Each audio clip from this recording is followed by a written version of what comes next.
basically a transistor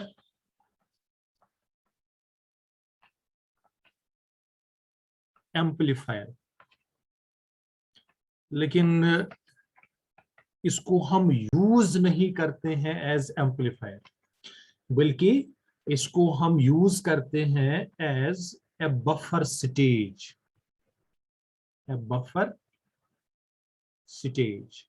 buffer stage का माने आप ऐसा समझ लें कि अगर ये मेन एम्पलीफायर है तो जो इनपुट सिग्नल है उसको हम पहले इस बफर स्टेज से पास कराते हैं, एंड फाइनली जब लास्ट स्टेज हो तो उसके बाद भी हम एक बफर स्टेज यूज करते हैं। क्यों करते हैं ये आपको आगे जाके पता चलेगा। फॉर द टाइम बीइंग आप इतना याद रखें कि जो इमिटर फॉलोवर है, it's main job is impedance matching,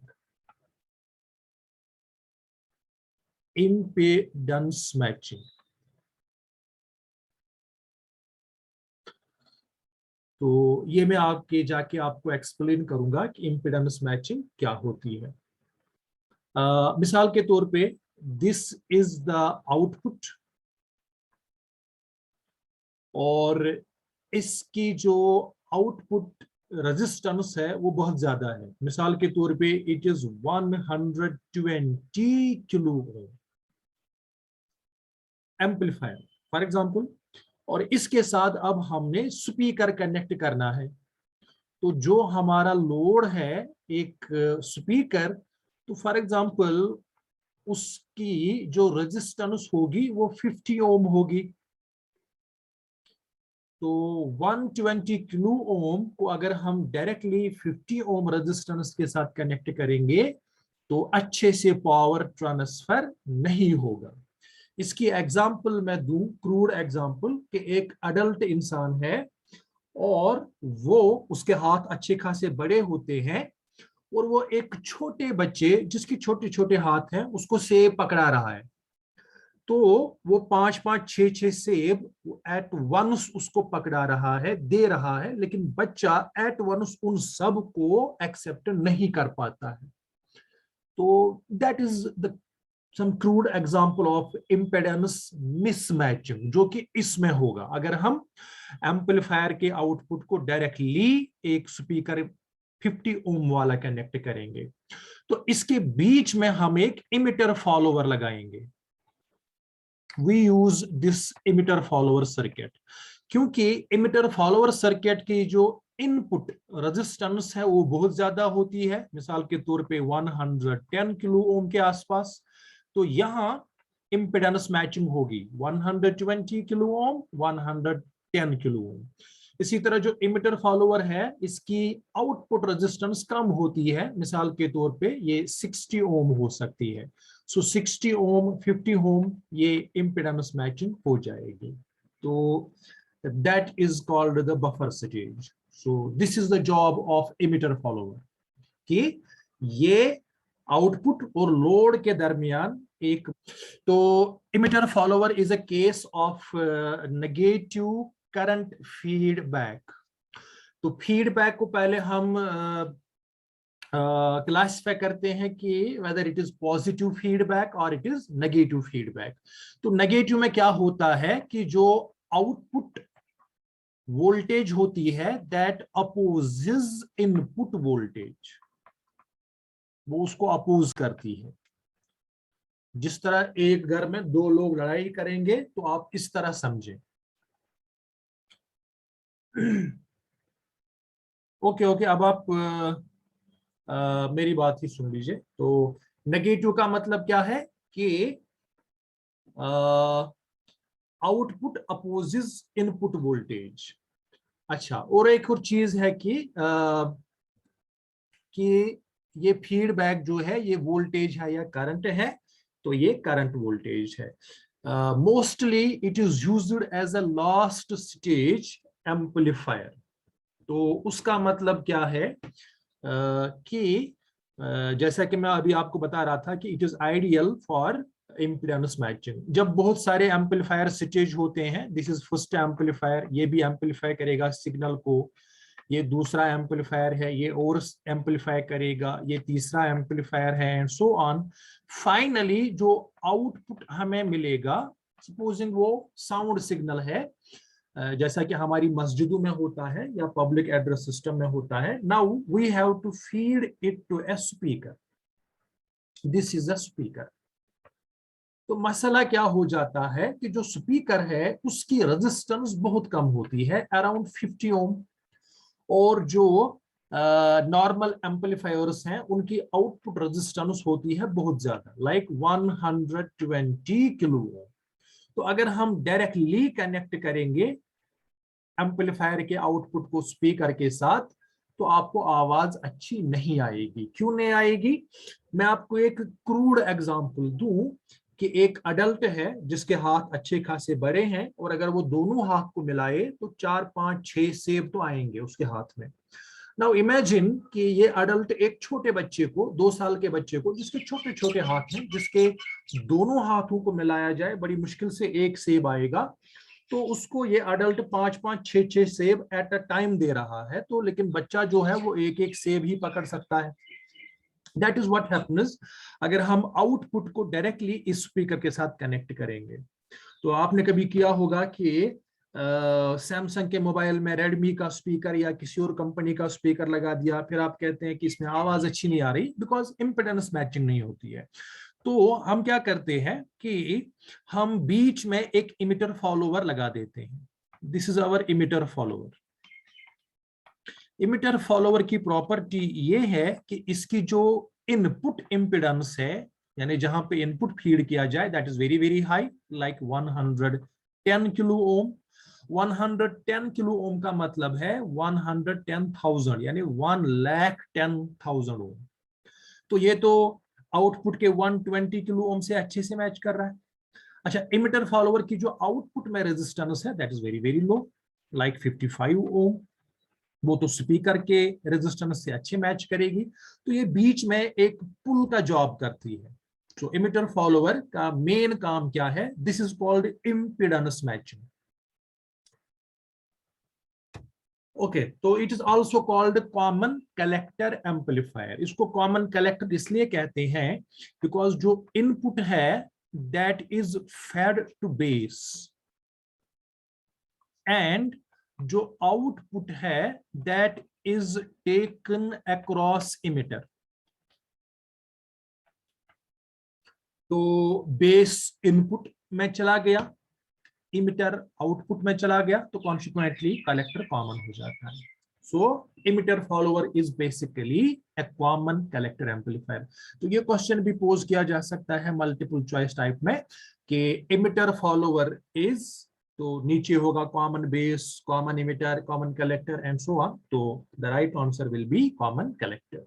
अच्छा, इसकी कैरेक्टरिस्टिक्स क्या है, इसके इंपॉर्टेंट प्रॉपर्टीज क्या है? Following are the important properties of this. its voltage gain is close to unity but a little less than unity. तकरीबन 0.8 से लेके 0.9 के बीच में इसका वोल्टेज गेन रहता है। Very close to unity but not exactly equal to it, थोड़ा सा कम। अलबत्ता करंट गेन ज्यादा होता है और पावर गेन भी ज्यादा होता है। दो बड़ी इंपॉर्टेंट प्रॉपर्टीज जो मैं आपको बता चुका हूं कि it has very high input impedance around 120 kilo ohm. तो अगर मैं किलो को 1000 बना लूं, इट विल बिकम 120 किलो के 3 जीरो, इतना 1,20,000 ओम, बहुत ज्यादा, very very high input impedance या रेजिस्टेंस। अच्छा, आउटपुट में जो इसकी रेजिस्टेंस है वो बहुत कम है, फॉर एग्जांपल से 50 ओम, ओनली 50, बहुत कम। ये दो चीजें हैं जो है ये आपको याद रखना जरूरी है कि इसकी इनपुट इंपेडेंस बहुत ज्यादा होती है और आउटपुट में जो इसकी इंपेडेंस है या रेजिस्टेंस वो बहुत कम होती है। अच्छा, इनपुट और output they are in phase, यानी कि अगर इनपुट सिग्नल ऐसी है कि पहला साइकिल पॉजिटिव है, दूसरा नेगेटिव है, तो हमें आउटपुट में भी यही मिलेगा। पॉजिटिव एंड नेगेटिव, तो इसमें फेज शिफ्ट नहीं होता है। हाँ, जो कॉमन इमिटर एम्पलीफायर है, जो कॉमन इमिटर है, ये हम किसकी स्टडी कर रहे हैं? It is common collector. इसमें इनपुट सिग्नल और output signal they are in phase. अगर हम इसको फीड करेंगे सिग्नल जिसका पहला हाफ पॉजिटिव है, तो हमें आउटपुट में भी पहला हाफ पॉजिटिव मिलेगा। अच्छा, जो अभी तक हमने पढ़ा था कॉमन इमिटर, उसमें फेज शिफ्ट होता है कि अगर पहले हम पॉजिटिव हाफ साइकिल फीड करेंगे आउटपुट में, वहां पे हमें नेगेटिव मिलता था। वो कॉमन इमिटर में होता है। ये कॉमन कलेक्टर है। कॉमन कलेक्टर में input and output they are in phase. और सबसे बड़ी इंपॉर्टेंट क्या है कि जो इमिटर फॉलोवर है, it is an ideal circuit for impedance matching. चलिए, ये इसका सर्किट डायग्राम है। तो दिस इज द ट्रांजिस्टर, ये इसका कलेक्टर टर्मिनल है, बीच में ये बेस है, और जहां पे एरो है वो इमिटर होता है। अगर आपको सर्किट में ट्रांजिस्टर कहीं दिया है तो बेस तो आपको इजीली आइडेंटिफाई हो जाएगा, ये जो वर्टिकल बार है बीच में, और उससे जो टर्मिनल लिया जाएगा that's called base. So this is base. अच्छा, कलेक्टर और इमिटर ये ऊपर नीचे होते हैं, तो कलेक्टर और इमिटर को आप कैसे आइडेंटिफाई करेंगे कि we keep an arrow at the emitter, right. अच्छा, अब इस ट्रांजिस्टर से आपको कैसे पता चले कि ये पीएनपी है या एनपीएन है? तो आप याद रखें कि जो भी आपको इलेक्ट्रॉनिक डिवाइसेस हैं, चाहे वो डायोड हो, चाहे वो बाइपोलर जंक्शन ट्रांजिस्टर हो, चाहे वो फील्ड इफेक्ट ट्रांजिस्टर हो, चाहे वो मॉसफेट हो यानी metal oxide semiconductor field effect transistor, arrow is always pointing from P to N. तो चूंकि इसमें arrow is pointing from base to emitter, that means base P type होगा, इमिटर एन टाइप होगा, तो दैट मीन्स कलेक्टर भी N type होगा। So ये NPN transistor होगा। तो अगर arrow is pointing out, it is NPN, और अगर arrow pointing in, then it is PNP. तो नॉर्मली एनपीएन ही यूज होता है। ओके, तो कॉमन इमिटर में आप इंपॉर्टेंट चीज जो आप देखेंगे कि कलेक्टर में कोई रेजिस्टेंस कनेक्ट नहीं है। There is no RC, collector के साथ कोई रेजिस्टेंस कनेक्ट नहीं है। तो ये एक इंपॉर्टेंट रिकॉग्नाइजिंग प्रॉपर्टी है जिससे आप सर्किट में एक इमिटर फॉलोवर को रिकॉग्नाइज कर सकते हैं। समझ में आ रही है मेरी बात? कि पहली चीज क्या है कि कलेक्टर के साथ कोई रेजिस्टेंस कनेक्ट नहीं होगी। दूसरी चीज, output will not be taken from collector. Output आप देख रहे हैं नीचे, output has been taken across the emitter resistor. So that means जो आउटपुट है that has been taken from emitter junction. तो ये दो इंपॉर्टेंट पैरामीटर्स हैं, दो इंपॉर्टेंट रिकॉग्नाइजिंग प्रॉपर्टीज हैं जिससे आप डिफरेंशिएट कर सकते हैं।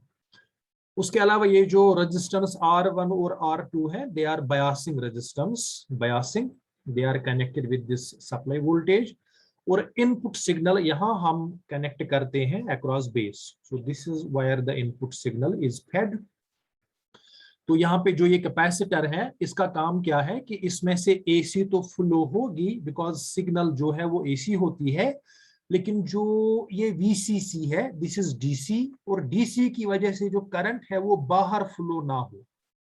DC should get blocked, similarly DC should get blocked here. तो ये दो कैपेसिटर्स रखे गए हैं ताकि डीसी ट्रांजिस्टर के सर्किट के अंदर ही रहे। The load or L at the collector terminal is absent. Collector पे कोई लोड नहीं है, but it is present at the emitter terminal. के आउटपुट में जो लोड लगाया जाएगा वो इमिटर के साथ कनेक्ट होता है। Number two, the output is taken from the emitter terminal across the emitter resistance RE instead of collector. तो collector में normally हम output लेते हैं, लेकिन emitter follower में हम output emitter से लेते हैं. तो ये questions भी pose हो सकते हैं. In an emitter follower, the output is taken from option A base, option B emitter, option C collector, and so on, and the correct answer is emitter. अच्छा, also emitter bypass capacitor is absent. यहाँ पे एक ऐसे हम एक emitter bypass capacitor B लगाते हैं, तो वो भी यहाँ पे नहीं है. The biasing is provided either by base resistor, तो हम वो यहाँ पे यूज नहीं किया है, या दूसरा है पोटेंशियल डिवाइडर मेथड. तो this is potential divider method. ये जो वोल्टेज ऊपर है VCC, और फिर यहाँ पर एक रेजिस्टेंस ये है, दूसरी रेजिस्टेंस ये है. This is called potential divider bias.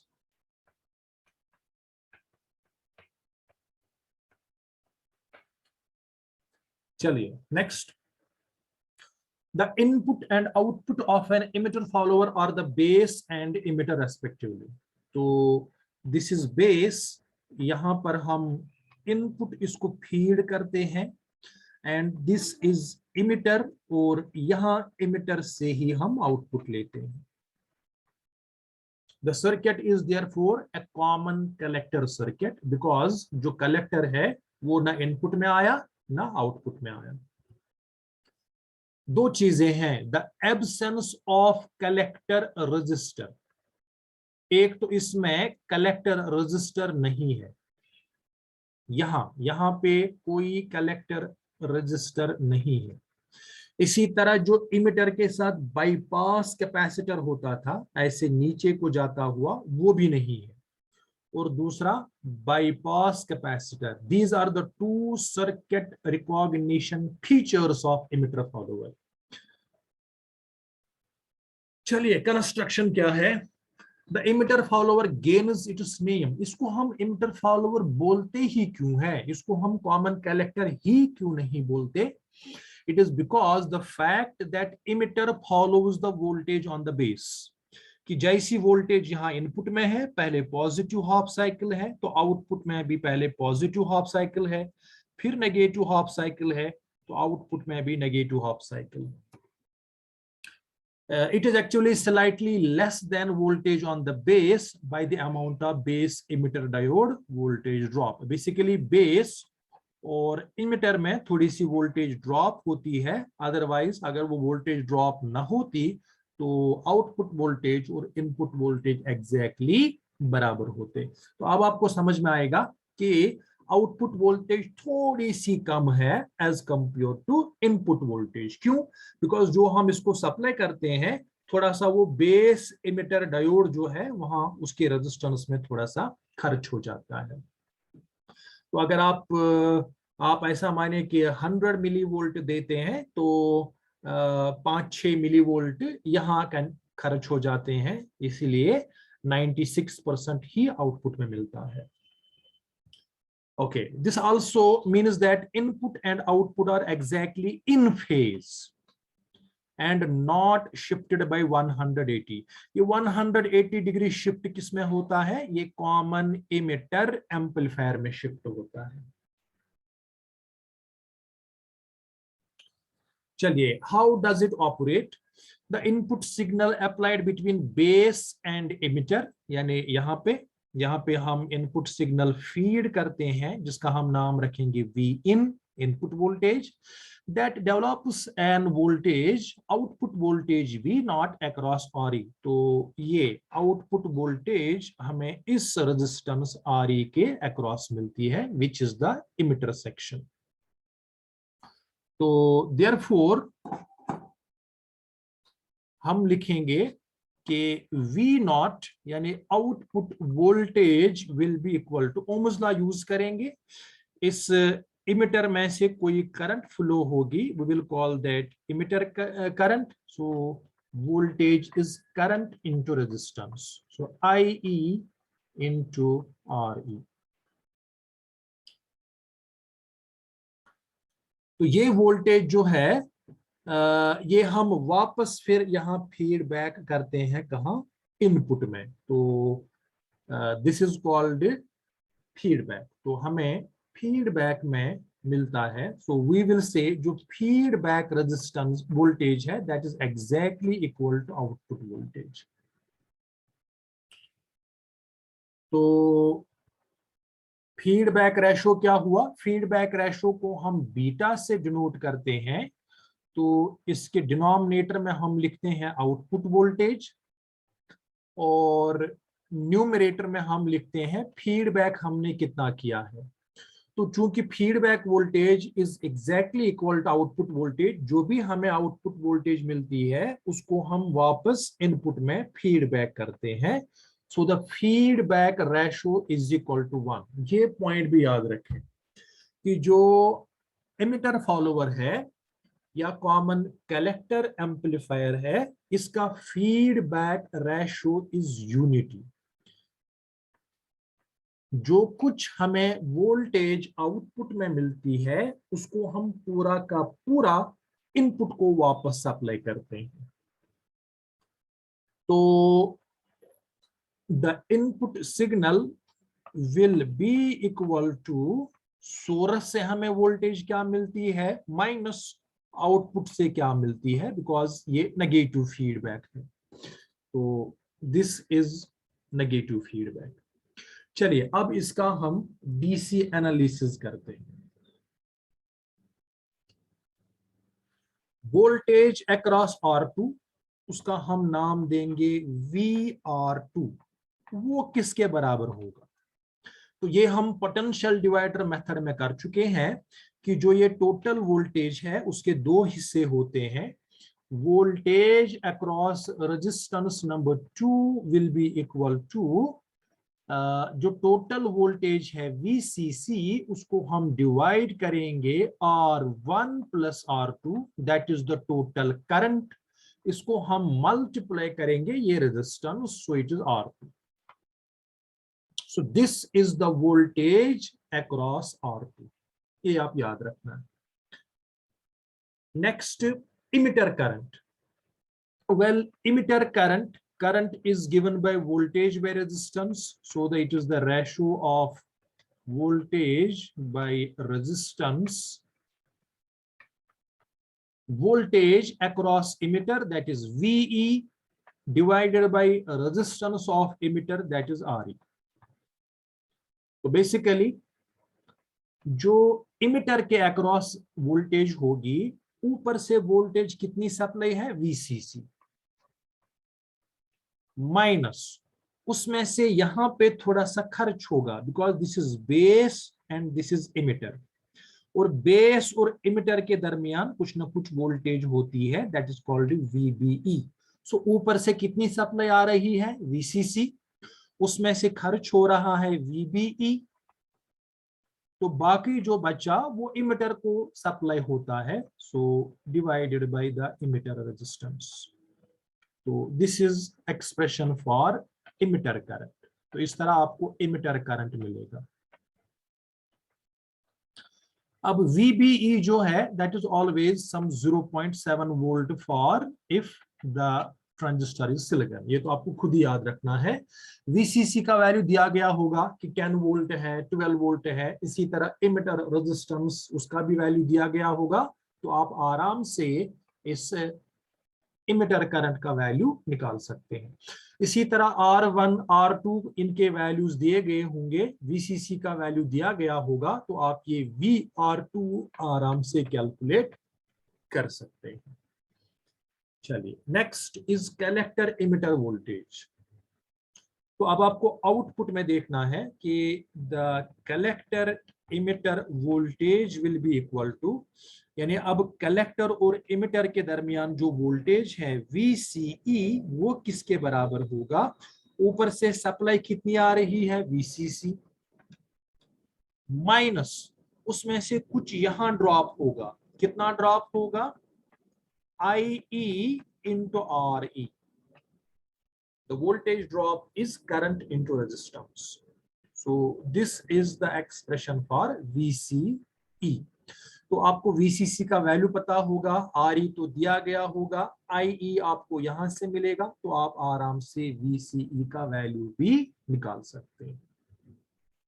चलिए, तो this is our equation that VCE is equal to VCC minus IE/RE।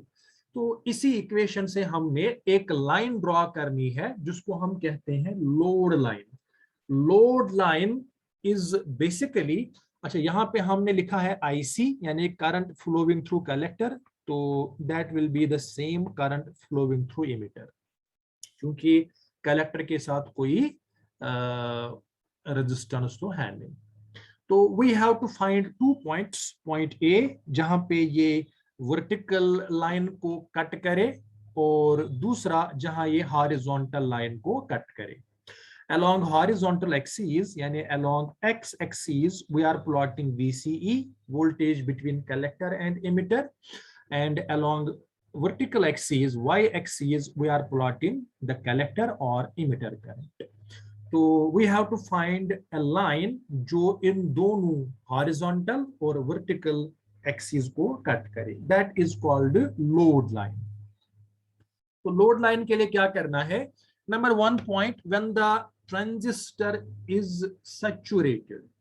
Saturated का मतलब है इस इक्वेशन में हमने VCE का वैल्यू 0 सब्स्टिट्यूट करना है। So when we will substitute value VCE is equal to 0, we will get 0 is equal to VCC minus IE into RE. Negative term को राइट हैंड साइड पे ले जाएंगे, ये पॉजिटिव बने, लेफ्ट हैंड साइड पे ले जाएंगे, ये पॉजिटिव बनेगा। We will get IE into RE is equal to VCC।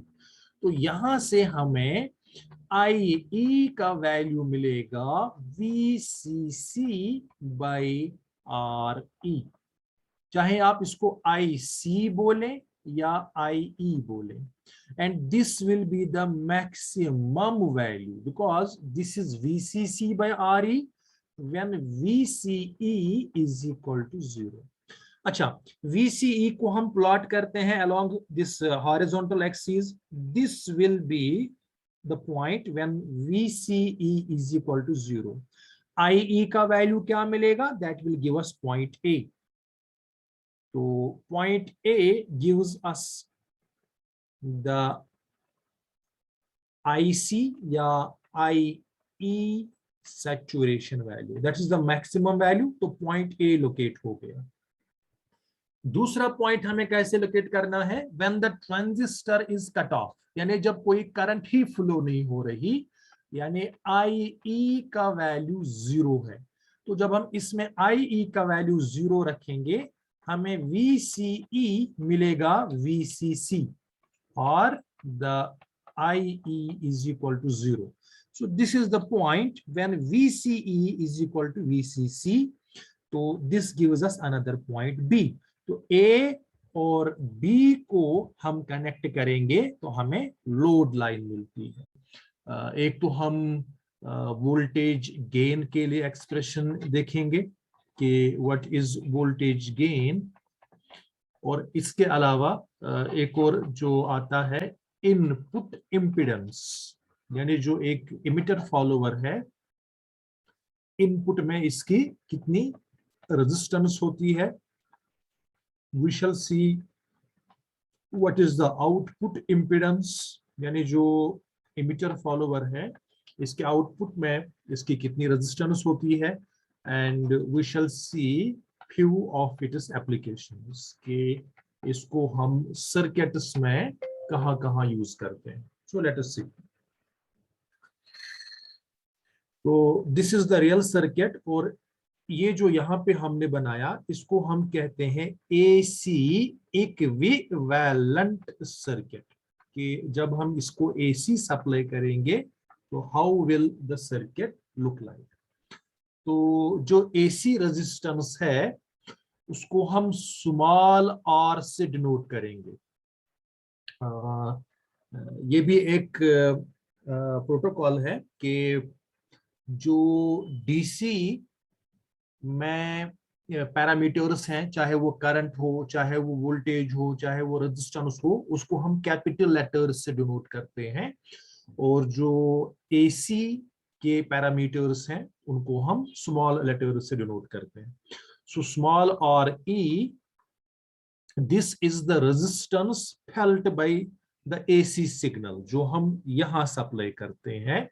तो it will be given by, एक तो जो एमिटर की रेजिस्टेंस होगी प्लस इसके साथ एक और है आर ई प्राइम। अच्छा, ये आर ई प्राइम क्या है?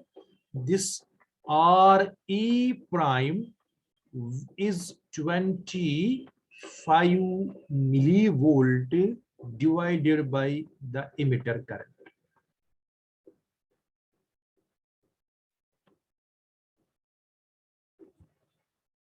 So this is the AC resistance RE that will be equal to कि emitter की अपनी resistance क्या है प्लस जो यहां पर ट्रांजिस्टर की रेजिस्टेंस क्या है when current flows through it, so plus R prime E, where R prime E is given by this expression. अच्छा, तो इनपुट वोल्टेज जो है वो सारा का सारा इस रेजिस्टेंस को अप्लाई किया जाता है।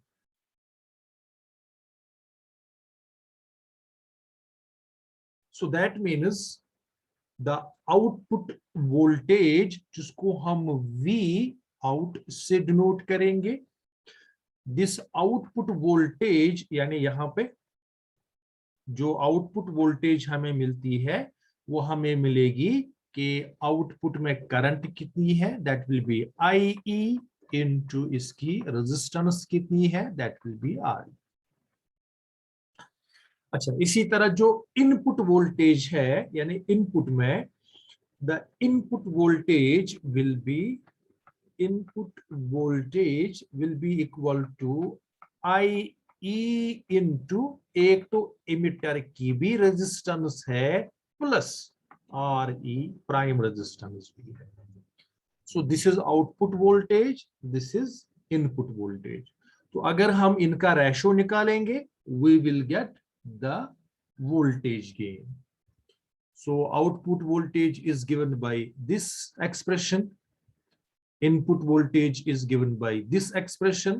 तो हमें जो वोल्टेज गेन है, गेन को हम कैपिटल ए से भी डिनोट कर सकते हैं, उसके साथ सबस्क्रिप्ट वी लगाएंगे। So this is voltage gain. This will be given by the ratio of output voltage to input voltage.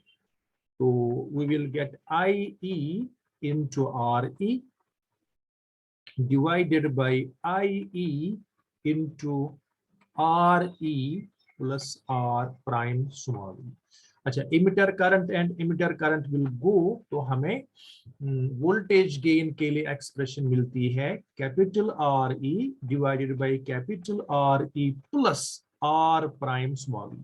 तो इसमें आप देखते हैं कि न्यूमरेटर में आर ई है, लेकिन डिनोमिनेटर में उसी आर ई के साथ कुछ ना कुछ ऐड है। सो denominator will be larger than numerator, so this will be less than 1।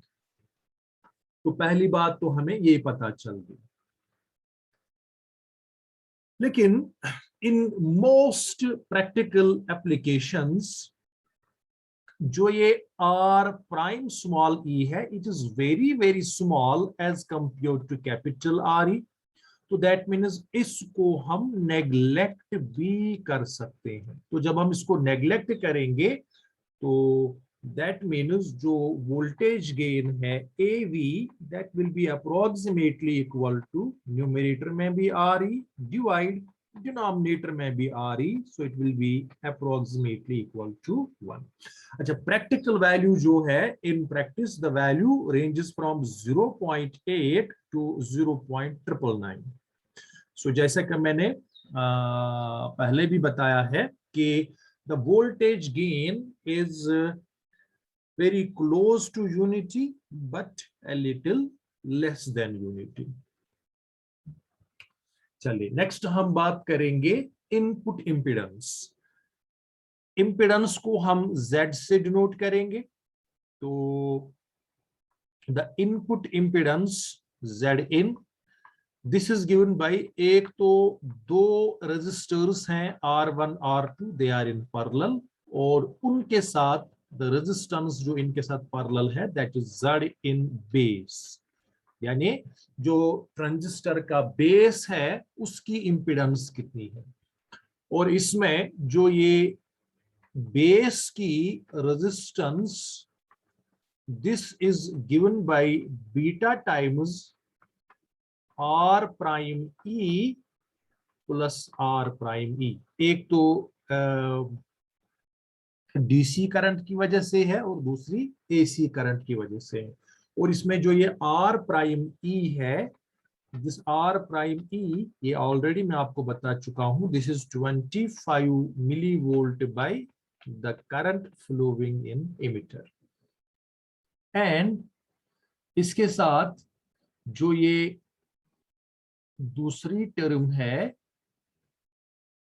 R prime E, यानी capital R prime E, this is emitter resistance, और उसके साथ जो लोड रेजिस्टेंस कनेक्ट की जाए उसका पैरेलल। तो this is the input impedance and it is very large. It is of the order of some 120 kilo ohm. Very large. Next, output impedance, यानी output circuit में इसकी रेजिस्टेंस कितनी होती है। तो इंपीडेंस दैट इज Z, और उसके साथ आउट लगाएंगे, सो it is output impedance. This is a parallel combination of emitter resistance with R prime E plus R in prime by beta. तो इन प्रैक्टिकल सर्किट्स जो इमिटर रेजिस्टेंस है इसका value काफी ज्यादा होता है। तो पैरेलल कॉम्बिनेशन में जो टोटल रेजिस्टेंस होती है वो स्मॉलर से भी स्मॉलेस्ट होती है। तो जब RE का वैल्यू बहुत ज्यादा है तो दैट मीन्स के अप्रोक्सीमेटली हमें आउटपुट इंपीडेंस तकरीबन मिलेगा, जो दूसरा पैरामीटर है factor RE prime plus R in prime by beta.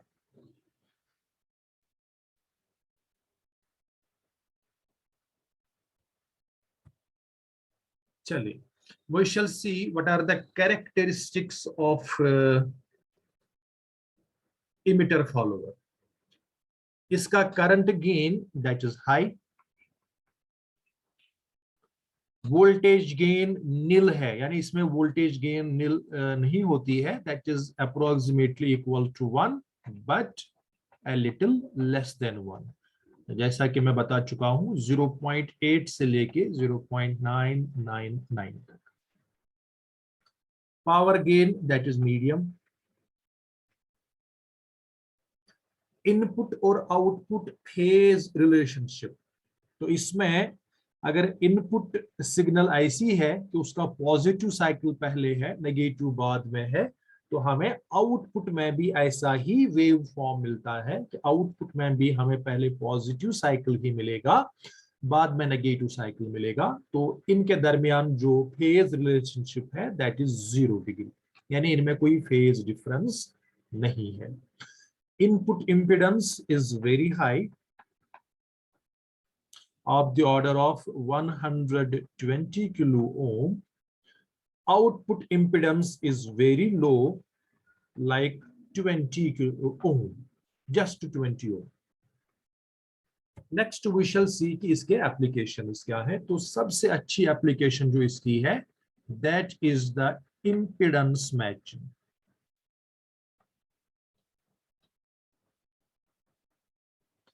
This is the amplifier, source which is giving us sound but in the form of electric current, और जो इसका एक्सटर्नल सर्किट है उसकी रेजिस्टेंस काफी ज्यादा है 120 ओम। दिस इज द एम्पलीफायर, इसने sound को एम्पलीफाई किया है। अब इस करंट को किसी ऐसे डिवाइस के साथ कनेक्ट करना है जो इस करंट को, जो इस इलेक्ट्रिसिटी को साउंड में कन्वर्ट करे, and that is called loud speaker. This is normal practice कि माइक से पहले, माइक जो है जहां पे हम बात करते हैं वहां हमारी आवाज इलेक्ट्रिक करंट में कन्वर्ट होती है, इलेक्ट्रिसिटी में कन्वर्ट होती है। तो पहले माइक्रोफोन आता है, माइक्रोफोन के बाद एम्पलीफायर आता है, वो इस साउंड को एम्पलीफाई करता है, राइट। अब इस एम्पलीफायर के साथ हमने एक ऐसा डिवाइस कनेक्ट करना है जो इस इलेक्ट्रिसिटी को वापस साउंड में कन्वर्ट करे, दैट इज लाउड स्पीकर। तो लाउड स्पीकर की जो रेजिस्टेंस है 20 ohm, that is very small resistance. और यहाँ पे हम देखते हैं कि जो हमारा सोर्स है, जो एम्पलीफायर है, इसकी जो रेजिस्टेंस है दैट इज हाई, रादर मुझे कहना चाहिए वेरी हाई।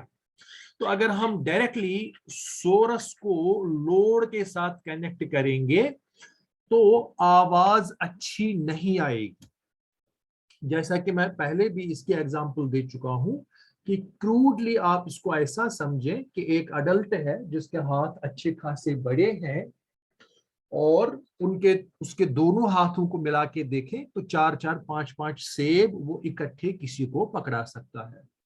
लेकिन इस सोरस के आगे जो लाउड स्पीकर है उसकी रेजिस्टेंस सिर्फ 20 ओम है। तो आगे उस अडल्ट शख्स के सामने जो है वो एक छोटा सा बच्चा है जिसके दोनों हाथों को मिला के बड़ी मुश्किल से वो एक सेब पकड़ सकता है। जो अडल्ट आदमी है वो 5-5, 6-6 सेब पकड़ा रहा है, लेकिन बच्चा एट अ टाइम सिर्फ एक सेब पकड़ रहा है। सोरस जो है वो काफी ज्यादा पावर सप्लाई कर रहा है लेकिन लोड उसको ले नहीं रहा है। तो this is called impedance mismatch. तो इसीलिए बीच में हम एक बफर सर्किट यूज करते हैं and that buffer circuit is basically our emitter follower. जो सोरस है उसका आउटपुट हम कनेक्ट करते हैं इमिटर फॉलोवर के इनपुट से, and we know that emitter follower की इनपुट रेजिस्टेंस अच्छी खासी है। यहाँ पे 120 किलो ओम है, यहाँ पर भी 120 किलो ओम है, तो यहाँ पर बड़े अच्छे से इंपेडेंस मैच हो गया। अब आइए आउटपुट सर्किट पे। तो जो इमिटर फॉलोवर का आउटपुट है उसकी रेजिस्टेंस बहुत कम है, 50 ओम है, 22 ओम है, और वहां पे हम कनेक्ट करते हैं लोड, और यहां पर भी बड़े अच्छे से इंपेडेंस मैच हो जाती है। तो इस तरह पावर अच्छे से ट्रांसफर होता है। So that is the main application of emitter follower. So it is widely used as both the input and output stages for a multi-stage voltage amplification circuit. Input में भी और output में भी for impedance matching. So it is used as a voltage buffer. Impedance matching circuit में already बता चुका हूँ. It is also used as a switching circuit, on-off. The high current gain combined with nearly unit voltage gain makes this circuit a great voltage buffer. It is also used for circuit isolation, एक circuit को दूसरे circuit से isolate करने के लिए. तो इसके advantages क्या है? The emitter follower is easy to design.